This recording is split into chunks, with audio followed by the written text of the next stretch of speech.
এই যে সব বয়েল হয়ে গেছে, এবারে মাছ আর স্পাইসেসগুলোকে সেপারেট করে নেবো আর তেজপাতাটাকে ফেলে দেবো।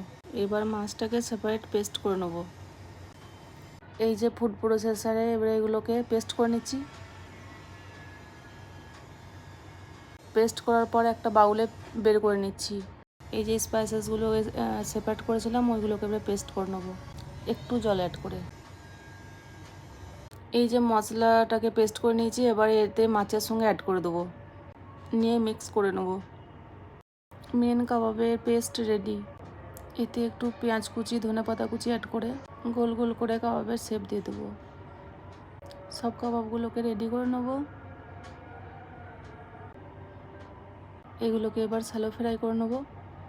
ভিডিওটি ভালো লাগলে লাইক, কমেন্ট আর চ্যানেলটিকে সাবস্ক্রাইব করে দেবেন। এই যে কাবাবও রেডি হয়ে গেছে, আমি গরম গরম লুচির সাথে সার্ভ করছি।